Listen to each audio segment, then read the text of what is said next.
نكمل الجزء الثالث من دورة تعليم برنامج الاكسل. زي ما احنا شايفين قدامنا دي واجهة البرنامج او واجهة العمل بتاعتنا. لو جينا كده وقفنا عند اول خلايا، طبعا دي اسمها خلايا، وكل خلايا ليها اسم ورقم زي ما احنا شايفين قدامنا. يعني ايه اسم ورقم؟ يعني لو جيت وقفت كده هتلاقي A1 زي ما احنا شايفين قدامنا، ده اسم الخلايا A1. طبعا من A لحد Z، فكل الحروف هتلاقيها موجودة. لو جينا هنا كده وقفنا هنلاقي مثلا D1. لو جيت وقفت هنا كده هتلاقي دي 7. زي ما احنا شايفين قدامنا كل خلايا ليها اسم ورقم. وزي ما احنا شايفين قدامنا الشيت عندنا بادئ من الشمال عشان هو بالانجليزي، فانت لو عايز تخلي الكلام ده كله يبدأ من اليمين بالعربي فالموضوع ده بسيط. هتيجي عند تخطيط الصفحة من هنا كده زي ما احنا شايفين قدامنا، وبعد كده تيجي تقول له انا عايزها من اليمين لليسار. زي ما احنا شايفين قدامنا هتلاقي كل الارقام جت على اليمين كده زي ما انت شايف، وكل الحروف جت بدأت من اليمين. لو انت عايز ترجعها تاني بتضغط عليها ضغطة بترجع للحاجة الطبيعية بتاعتها بكل سهولة. وطبعا لو حبيت تتنقل بين الخلايا زي ما احنا شايفين تقدر تتنقل بالاسهم اللي موجودة في الكيبورد يمين وشمال وفوق وتحت زي ما احنا شايفين قدامنا كده. لو جيت ان انت تفضل تخش يمين زي ما احنا شايفين هيجيب لك الحروف، لو خدت بالك هي اخرها زد زي ما احنا شايفين قدامنا، وبعد كده هيبدأ يجيب لك حرفين مع بعض اللي هي A B AC AD زي ما احنا شايفين قدامنا، بيبدأ يجيبهم حرفين مع بعض. كمان ممكن تتنقل عن طريق السكرول اللي تحت دي زي ما احنا شايفين قدامنا، بس هي ان في مشكلة انك انت مثلا لو جيت وقفت عند خلايا معينة زي ما احنا شايفين كده، لو الخلايا دي وقفت مثلا لحد حرف التي وجيت انك انت تخش كده يمين مش هيخش، هيبقى اخره حرف التي، فلازم تضغط على السهم يمين علشان تبدأ تخش زي ما انت شايف كده. نفس الكلام برضو لو جيت انت انك انت تنزل بقى لتحت، لو جيت تنزل لتحت كده زي ما احنا شايفين قدامنا هيفضل ينزلك لحد الى ما لا نهاية زي ما احنا شايفين قدامنا. ممكن تطلع بكل سهولة، وبرضو نفس فكرة انك انت تيجي تخش يمين اللي هي السكرول زي ما احنا شايفين قدامنا، بس اخره 36 زي ما احنا شايفين قدامنا، وتبدأ تنزل بقى بالسهم علشان تعرف تنزل لاخر الشيت. طبعا الى ما لا نهاية ان هي مش معناها ان هي ملهاش حد، لا ليها حد. يعني مثلا لو جينا كده فوق عدد الأعمدة اللي موجودة 16384. طب ازاي انك انت توصل لآخر عمود؟ في اختصار ممكن تعمله يوصلك لآخر العمود اللي هو مثلا كنترول وسهم يمين هيدخلك او هيوديك لآخر عمود زي ما احنا شايفين XFD اللي هو رقم 16384. لو حبيت ترجع تاني هتضغط على كنترول سهم شمال هيرجعك لأول خلايا. وطبعا لو بتستخدم الاكسل من اليمين زي ما احنا شايفين قدامنا هتعكس الموضوع، هتضغط كنترول سهم شمال هيوديك لآخر عمود، كنترول سهم يمين هيرجعك تاني. نفس الكلام لو حبيت تعرف كام صف موجود عندنا في الاكسل، الموضوع برضو بسيط، هتضغط على كنترول سهم لتحت وطبعا هيجيب لك رقم كبير جدا لان هي مساحة العمل في الصفوف اكبر من العمود زي ما احنا شايفين قدامنا 1,048,576 زي ما احنا شايفين قدامنا. لو حبيت ترجع كنترول سهم فوق هيرجعك لفوق تاني. لو انا دلوقتي في ضغطت كنترول سهم يمين هيجيب لي اخر زي ما احنا شايفين اخر عمود، وكنترول سهم تحت هينزلني لاخر صف خالص زي ما احنا شايفين هنا مليون وهنا اخر عمود. طب انا محتاج ارجع للخلايا الاولى خالص من غير ما اقعد بقى ادوس الاختصارات وارجع تاني وادوس سهم فوق وسهم تحت، انا محتاج ارجع باختصار بضغطة واحدة ان انا ارجع لاول خلية. هضغط على كنترول وزرار الهوم زي ما احنا شايفين قدامنا هيرجعنا لاول خلية خالص. تمام. انا بقى لو حبيت ان انا اكتب في الخلية هعمل ايه؟ مثلا لازم اقف عليها كده، اقف احدد الخلية اللي انا هكتب عليها، وليكن مثلا هكتب اسم احمد زي ما احنا شايفين قدامنا، وهقول له انتر وهضغط الت شيفت علشان احول من انجليزي لعربي والعكس. يعني انا كتبت بالانجليزي هكتب احمد بالعربي زي ما احنا شايفين قدامنا، ولو انا عايز اكتب الانجليزي تاني هكتب الت، هضغط على الت شيفت هيحول لي الانجليزي واكتب مثلا اللي انا عايزه زي ما احنا شايفين قدامنا. طيب في طريقة تانية تكتب بيها وفي طريقة تانية تكتب بيها، اللي هي مثلا تيجي تضغط دبل كليك على الخلية اللي انت هتكتبها هيجيب لك هيظهر لك العلامة المؤشر بتاعت الكتابة دي زي ما احنا شايفين قدامنا، وهيقول لك ان الخلايا ريدي او مستعد انك انت تكتب فيها زي ما احنا شايفين. نكتب اللي احنا عايزينه كده بكل سهولة ونضغط تاني انتر، وبعد كده نضغط دبل كليك الت شيفت زي ما احنا شايفين عشان نحوله لعربي، ونيجي نكتب كده بالعربي زي ما احنا شايفين. نجرب بقى نكتب اسم كده ونشوف في الخلايا نعمل ايه. مثلا انا هكتب اسم زي ده بالشكل ده مثلا، لو خدت بالك هتلاقي الاسم دخل على الخلايا اللي جنبها، لو شلت كده وبص تلاقي الاسم بقى عامل كده. طبعا هو ما دخلش على الخلايا ولا حاجه، انت لو جيت ضغطت بالكليك هتلاقيها فاضيه من جوه. طب ازاي تحل المشكله دي؟ او في كذا حل انك انت تحل المشكله دي. واول حل انك انت ممكن توسع العمود، لو جيت كده سحبت هتلاقي العمود بدأ يوسع والخلايا تبقى واخده الاسم كله. طبعا ممكن يحصل معاك بعض المشاكل لو انت كاتب جدول كبير، فهتلاقي ايه الدنيا بهدلت معاك. في حل تاني ممكن تعمله، انك انت تيجي هنا تضغط دبل كليك بالشكل ده، وهيعمل لك العمود او الخلايا على قد الاسم اللي انت كاتبه بالظبط. وطبعا في حل تالت لو انت عايز بقى ايه ان الاسم يبقى تحت بعضه، هتيجي تضغط عند الشريط الرئيسي اللي هي الهوم، وبعد كده هنيجي نضغط على الاختيار اللي احنا شايفينه ده اللي هو التفاف النص. لو جيت ضغطت عليه ضغطة هيروح منزل لك بقية الاسم تحتيه على طول، بس هيوسع الخلايا زي ما انت شايف كده. وطبعا تقدر تتحكم في حجم الصف زي ما احنا شايفين قدامنا بكل سهوله، مفيش اي مشكله. او كمان تضغط دبل كليك وهو يعمل لك التظبيط التلقائي بتاع النص. تمام. في بعض الاحيان بيحصل برضو مشكله انك انت مثلا، هي مش مشكله بس هي ده طبيعه البرنامج يعني. فانت لما بتشيل كده من على النص بتلاقي النص ظاهر لك الاسم الاول والتاني مثلا، او الاسم الاولاني بس، وبقيه النص ما بيبقاش ظاهر. وتيجي تضغط دبل كليك يروح ظاهر معاك.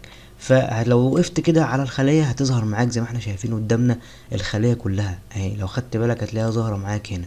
وكمان تقدر تعدل عليه على النص من خلال الشريط اللي فوق ده. وليكن مثلا اكتب محمود بالشكل ده زي ما احنا شايفين قدامنا، هتلاقيها اتعدلت معاك بكل سهولة. ففايدة الشريط اللي انت شايفه ده بيقدر ان هو يجيب لك اي نص طويل تقدر تعدل عليه بكل سهولة. ولو النص عدى مثلا الشريط كله، لو ضغطت على السهم ده هيبدأ يوسع معاك علشان يجيب لك بقية النص وتعدل عليه بكل سهولة وما يحصلش معاك اي مشاكل. تمام. طب لو انا عايز اعدل مثلا على الكلمة دي من بره من الخلية، لو وقفت كده وعايز اعدل عليها طبعا مش هينفع، لازم تضغط دبل كليك بالشكل ده علشان يبدأ يجيب لك المؤشر ده وتبدأ تعدل على اي حاجة انت عايزها.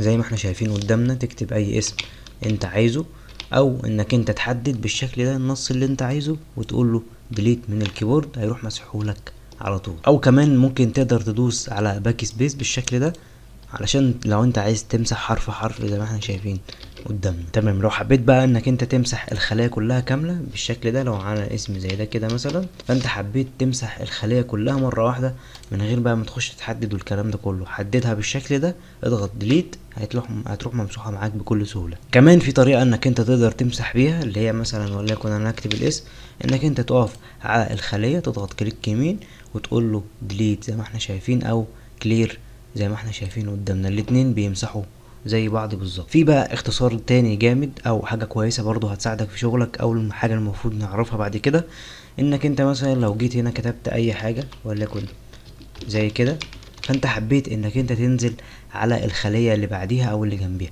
فلو جيت انت بالماوس ممكن تقدر تعملها بالماوس عادي مفيش اي مشكله، تروح ضاغط كده وتروح كاتب اللي انت عايزه، او لو انت عايز تيجي هنا وتكتب اللي انت عايزه. في اختصار احسن من كده انك انت تروح داخل دايس انتر هيروح منزلك على الخليه اللي بعديها، وهكذا زي ما احنا شايفين قدامنا. طب لو حبيت انك انت تيجي على الخليه اللي بعديها هتضغط على زرار التاب زي ما احنا شايفين قدامنا، هيبدأ يجيب لك على زرار التاب وتفضل تعمل بقى كده لحد ما تعمل مثلا الجدول كله او تخلص اللي انت عايزه. وطبعا زرار التاب ده بيمشي على حسب واجهة الشيت اللي انت عاملها، انت عاملها من الشمال لليمين او من اليمين للشمال. لو جيت كده انك انت عملتها العكس زي ما احنا شايفين قدامنا وجينا ضغطنا على التاب هيمشي شمال زي ما احنا شايفين قدام. حاجه كمان مثلا لو انت كتبت بالشكل ده وجوه الخلايا خلصت، لو خدت بالك كده تلاقي المؤشر زي ما احنا شايفين ظاهر زي ما احنا شايفين قدامنا كده. طب انا محتاج ان انا مثلا اخرج من الخليه بس افضل محددها، يعني انا كتبت وخلصت عايز افضل محدد الخليه بس ما يكونش المؤشر موجود، اضغط كنترول انتر زي ما احنا شايفين قدامنا هتلاقيه محدد لك الخليه بس خلاص انت كتبت وواقف مستني الامر اللي بعد كده. تمام. طب لو انا عندي مثلا جدول كده بيانات زي ما احنا شايفين قدامنا، وجيت ان انا وقفت هنا كده وضغطت على كنترول اند في الكيبورد هينزلني لاخر العمود خالص او لاخر الجدول على الشمال زي ما احنا شايفين قدامنا. طب لو جيت ضغطت على اند سهم يمين هيجيب لي اول الجدول من تحت على اليمين زي ما احنا شايفين قدامنا. اضغط بقى على اند فوق هيطلعك لاول الجدول زي ما احنا شايفين قدامنا. ونفس الكلام لو جيت ضغطت على اند شمال هيجيلك لاخر الجدول، وهكذا. ممكن تتنقل لو انت الجدول كبير عند السكرول بار زي ما احنا شايفين قدامنا. لو الجدول كبير تقدر تنزل لتحت او تيجي مثلا يمين وشمال. لو انت الجدول بتاعك عريض قوي واخد الشيت كله، تقدر تيجي يمين وشمال من خلال السكرول اللي بيبقى ظاهر هنا كده وهنا. تمام. طب لو انا محتاج ان انا انزل صفحة صفحة، يعني ايه؟ يعني مثلا انا الصفحة الاولى من 1 لحد 29 انا محتاج انزل صفحة جديدة. لو انا عندي بيانات وجدول كتير او جداول كتيرة جدا في الصفحة او في الشيت، فانا محتاج انزل صفحة صفحة علشان اقدر اشوف البيانات. هضغط على الزرار اللي في الكيبورد اسمه بيج داون بالشكل ده، هينزلني صفحة كاملة زي ما احنا شايفين من 30 ل 62. اضغط على نفس الزرار، وهكذا لو انا عندي الشيت كبير هيبدأ ينزلني صفحة صفحة، والصفحة هتكون كاملة. برضو نفس الكلام في الافقي. لو انا عايز امشي افقي، فانا مثلا هضغط على Alt بيج داون، هيجيبني شمال زي ما احنا شايفين قدامنا. نفس الكلام صفحة كاملة. طب لو انا عايز ارجع هيبقى Alt بيج اب زي ما احنا شايفين قدامنا كده. هندوس على Alt بيج اب، هيبدأ يجيبني برضو يمين. نفس الكلام في لو انت في العمود، لو انت هتنزل اللي هو بيج داون زي ما احنا شايفين، وبيج اب هيبدأ يطلع. في حاجة تانية برضو عايزين نعرفها هنا، الشيت اللي هي البوك او الورقة زي ما احنا شايفين قدامنا. تقدر تفتح كذا ورقة، وهي تقريبا توصل ل250 معاك شيت تقدر تستخدمهم داخل الاكسل. يعني مثلا انا فتحت كذا شيت 1 2 3. طب لو انا عايز اتنقل منهم، تقدر تتنقل من خلال الماوس، او مثلا تضغط على كنترول بيج داون هيبدأ يتنقل زي ما احنا شايفين قدامنا. كنترول بيج اب هيبدأ يرجع تاني بكل سهولة. وطبعا زي ما قلنا في الحلقات اللي قبل كده، انك انت تقدر تغير الاسم بتاع الشيت اللي موجود ده، انك انت تضغط كليك يمين وتعمل رينيم بالشكل ده، او انك انت تضغط دبل كليك وتبدأ تغير في الاسم زي ما احنا شايفين قدامنا. وليكن مثلا تقدر تسميها مثلا ايه حروف، او على اي اسم انت عايزه، مثلا ايه زي ما احنا شايفين، وبي، وهكذا. تقدر تعمل اللي انت عايزه بكل سهولة. وكمان قلنا انك انت تقدر تغير اماكنهم بكل سهولة، لان جينا كده سحبنا زي ما احنا شايفين قدامنا. تقدر تسحب كده وتغير، مثلا تخلي الشيت 4 ده في الاول، او تخلي الايه قبل البي، او البي قبل الايه، وهكذا. كمان ممكن تحدد اكتر من شيت. لو عندنا كذا شيت كده وعايز انك انت مثلا تاخد امر معين، تضغط على كنترول وتبدأ تحدد الشيتات زي ما احنا شايفين قدامنا. تقدر تضغط كليك يمين تعمل رينيم او ديليت، او تعمل اكشن معين في الشيتات دي. كمان تقدر تحدد بطريقة تانية، انك انت ممكن تقدر انك انت تعمل ايه، تحدد كل الشيتات دي بالشيفت. تيجي مثلا عند اول شيت بالشكل ده، اضغط شيفت وافضل ماشي، حدد اخر شيت هيحددهم لك كلهم مره واحده. حبيت بقى انك انت مثلا تعمل حذف مثلا للشيتات دي كلها، وتسيب شيت رقم 3، اضغط كليك يمين ديليت، هيروحوا ايه ممسوحين كلهم معاك، مش هيبقى فيه غير شيت رقم 3 بس. طيب لو انا عندي كذا شيت، وليكن مثلا انا هعمل شيتات زي كده بسرعه، نعمل كذا شيت زي ما احنا شايفين قدامنا. لو جيت بقى انا عايز اتنقل بين الشيتات دي، هعمل ايه؟ لو جيت شفت ال3 نقاط دول كده، لو قعدت تدوس عليهم هيبدأ يجيب لك الشيتات اللي موجودة 16 17 18 زي ما احنا شايفين قدامنا. طيب لو خدت بالك هتلاقي في اسهم كده اتنشطت، انك انت تقدر تتنقل بين الشيتات بكل سهولة يمين وشمال زي ما احنا شايفين قدامنا. بتبدأ تتنشط لما يبقى معاك كذا شيت مفتوحين. وطبعا في حاجة كمان، انك انت تقدر تتحكم في المساحة دي، تكبرها او تصغرها. لو جيت وقفت هنا كده تقدر تسحب، يبدأ يفتح لك شيتات. لو جيت وقفت تاني وسحبت ترجع الحاجات زي ما كانت، او لو عايز تقللها مفيش اي مشكلة على حسب ما انت تستخدم البرنامج. طيب انا بقى عايز امسح الحاجات دي كلها، فهاجي بقى على اول شيت كده وهضغط على شيفت واختار مثلا اخر شيت زي ما احنا شايفين قدامنا كده. افضل احدد واقول له ايه كليك يمين ديليت زي ما احنا شايفين قدامنا، هيبدأ يمسحهم معايا. تقدر تحدد برضو بقية الشيتات مفيش اي مشكلة. وليكن مثلا هسيب لحد هنا كده اقول له ديليت، مش هيبقى معايا غير شيت 34 بس هو اللي موجود. حاجة كمان عايزين نعرفها في البار اللي تحت ده كده، لو جيت ضغطت هنا كده ده بيعمل لك تخطيط او شكل الصفحة بتبقى عاملة ازاي لما تيجي تطبعها. وليكن مثلا بيانات زي اللي عندنا دي، وعملنا الموضوع ده، نبص او هنلاحظ، بص كده هيجيب لك شكل الصفحة بتبقى عاملة ازاي. لو جيت هنا كده صفحتين زي ما احنا شايفين قدامنا، بيبقى شكلها عامل ازاي لما تيجي تطبعها.